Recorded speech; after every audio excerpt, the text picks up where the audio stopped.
to my channel, Trending Pia po. So, bago natin start ng ating reaction video, pasalamatan mo natin si Lord. Thank you po. At syempre guys, pasalamatan natin na may-ari ng video. Ayan, nakita ko lang sa sa Reels. Pasalamatan na lang natin si Kalingap Edo, syempre. Okay guys, supportahan natin. At si Coach Roy. Ayan, may video kasi dyan. Kinuha ko rin kay Coach Roy. Maraming salamat po sa lahat na nagla-like, nag-share, nagsasubscribe kay Trending Pia. Maraming salamat po. Ayan, maraming salamat po sa mga nagsusubscribe lalo. Ayan, huwag kalimutan suportahan syempre ang ama ng Kalingap, Kuya Bal Santos Matubang, Kalingap Rob, Ate Edna. Ayan, si Ma'am Jack, kay Kalingap Edu, Kalingap Picoy, at syempre kay Kuya Jomar Vlogs. Please suportahan po natin ang Love Team at ang Tandem. Ayan, maraming salamat po sa lahat. At syempre guys, i-reaction video natin tong ano ba to guys? Bakit nagpipirmahan ditong EDSI? Sa mga nakakaalam, paliwanag ko sa akin, ano to? Kontrata na ba to? Ito ba yung ginawa ni Kuya Bal? Ano kayang kontrata to? As a boarding house? Na talagang ang hobby niya ang nag-asikaso? Ay, grabe naman. Sana all. Panoorin natin, guys. Ano? Oh. May papel. O, di ba? Oy, may kontrata. Ang kutob ko, baka ito yung sa boarding house. Kontrata na ang nag-aasikaso ay syempre ang kanyang hobby. Di ba? Siya nag-aasikaso, magkasama ang dalawa. At shout out pala kay Bibiansi, parang nasa ang bulong, parang nasa boarding house siya kagabi. Naalala ko sa live ni Kalingap Rob, parang may tinanong siya. Kaya damang-dama natin talaga yung legit na pagmamahalan ng EDSI. At may patunay dito rin si Kalingap JJ.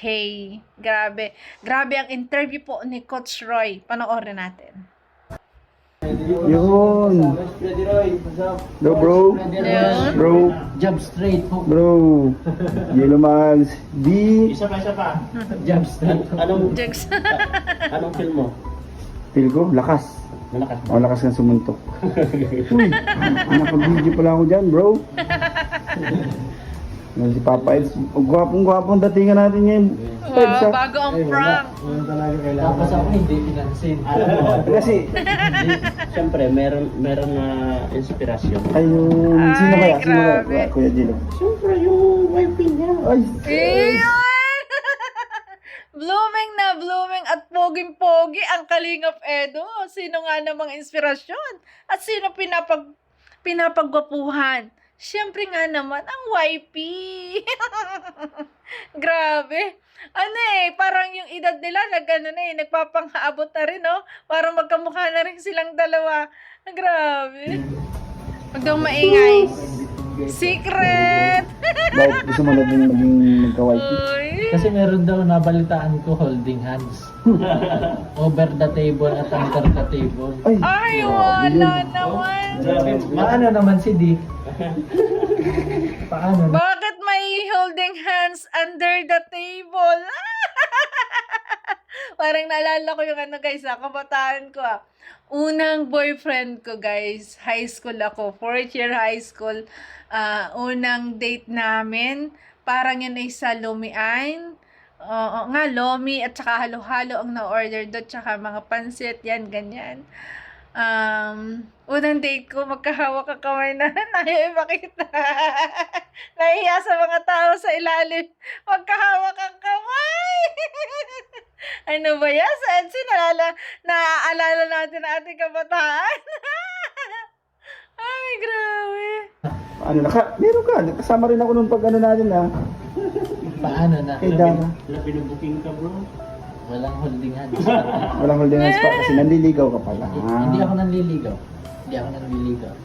Naligaw ka. Minamaling mo naman mga viewers. Si Kalingap Edo yun, under the table. Hindi ka pa pala nanliligaw, kayo na pala. Abangan na lang Ano natin. yun? Uy! Marami Bata pa nagpapakasal. yun. Uy! Grabe Hindi pa yun, naman ah. siya naniligaw Ano daw. lang yun, tandem kami yun. Grabe. Tandem. Sino ba gusto mong mahal niya, di ba? Ay, totoo po talagang sa mga kalingap. Ako na magpapatuloy sa mga taga-Hong Kong. Kalingap para yung mga matagal na mga kalingap talagang masasabi talaga natin na legit po talaga. Saka hindi lang base sa on-cam, kundi sa off-cam ako. Dito rin mga sa off-cam. Kala ko si Ryan, pambira yan. Ay, grabe. Ayan. Ako naniniwala sa sinabi ni Kalingap JD kasi si Kalingap JD cameraman yan. Laging nagbibideo yan. Naniniwala ako sinabi na talaga legit ang EDSI.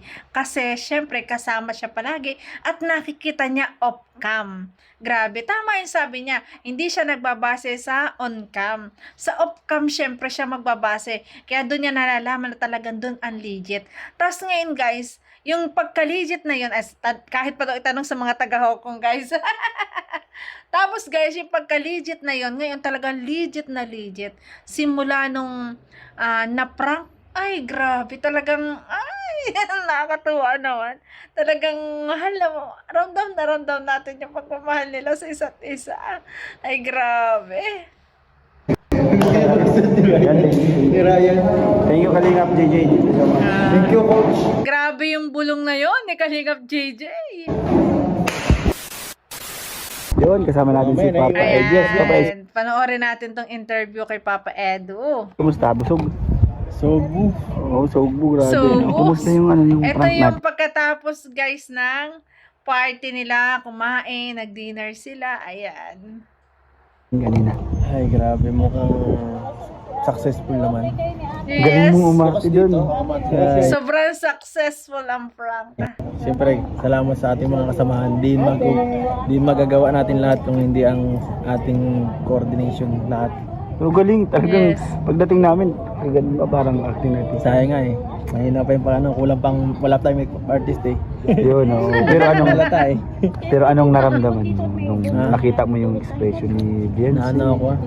Parang medyo naawa ako sa kanya kasi siyempre, ano siya eh, nagulat siya baka Yes. paano tayo. Baka Tapos, totoo talaga, no? oo, siyempre hindi ako sanay makita siya nag-aalala.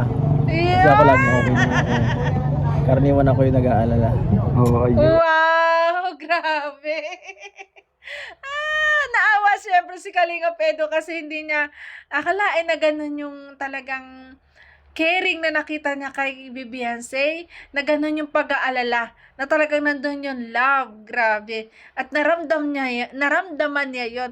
At doon yun siya nag-aalala. Nag-alala siya sa kakaibang aura ni Beyonce ng mga time na yon.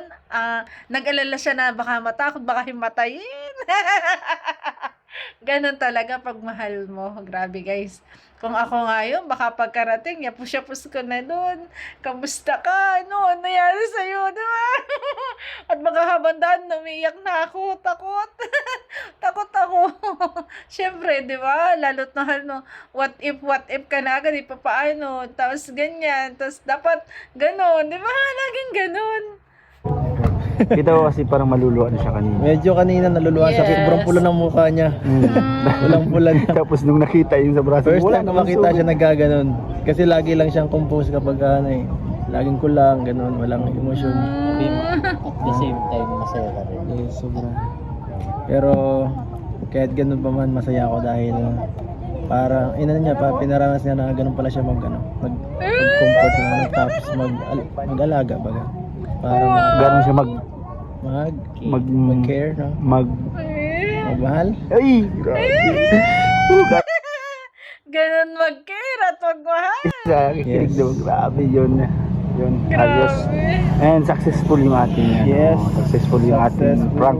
Pati sila mama niya, di ba? Tapos sila Dr. Love. Ang dami na prank. Nagulat Grabe. niya, sila Hindi to- lang siya. Yun nga na ano ko doon kasi akala ko alam nila. Hindi nila alam. Bihira na yan. Grabe paspas yung patakbo ng sasakyan. Matindi. Naging mas successful yun nung yung sila, pati sila nadamay. Oo, grabe. Pati yung mama na yun. Talagang nag-react sila din eh. Ayos, pero siyempre yun, nakita mo kung paano siyang yung expression ni Beyonce. So, yun, nakakakilig na masyado at makakagaan ng pakiramdam na. Yun. Thank you so much, Papa Eds. No problem. Sana marami pa kayong mapakilig ng mga tao. Ano? Yes, Mga episodes. Masaya. Thank you so much, bro. Thank you, coach. Ayan, supportahan po natin si Coach Roy. Tama, sa Frank na to, napadama ni Beyonce yung kanyang talagang tunay na pagmamahal kay Kalingap Edo. At bilang Kalingap Edo, guys, ramdam na ramdam niya. At syempre, ang saya-saya sa puso niya na maramdaman niya na ganun pala siya kamahal, ganun siya kahalaga. Diba? Kay Bibi Beyonce. Grabe na talaga hindi kaya pag may masamang nangyari sa kanya. Diba? Grabe guys, legit na legit. Kaya kay mga basher, wala kayo dyan. Totoo ang EDSI. It's real. Sabi nga ni Kalingap JJ, hindi siya nagbabase sa camera, sa on cam, nagbabase siya off cam. Kasi syempre sila yung nakakasama. At kitang-kita natin dito na masayang masaya si Kalingap Edo. Kasi damang-dama niya ang pagmamahal sa kanya ng kanyang YP. Sana all. Diba? Then guys, maraming salamat po sa nagla-like, nag-share, nag-subscribe kay Trending Pia. Maraming salamat po. Ay grabe, sobrang pagkikare nila sa isa't isa. Kaya nga sabi nga nila, sila na ang bahala sa isa't isa. Sila ang magbabantayan sa isa't isa. Kaya pala sa apartment talagang siya rin yung gaasikaso. Si Kalingap Edo. Ay, kaabang-abang talaga ang dibo guys. Sana September 12 na. And guys, maraming salamat po. God bless. Ingat palagi. Thank you so much po. I love you guys. Ayan, supportahan niyo po Coach Roy. Bye-bye po.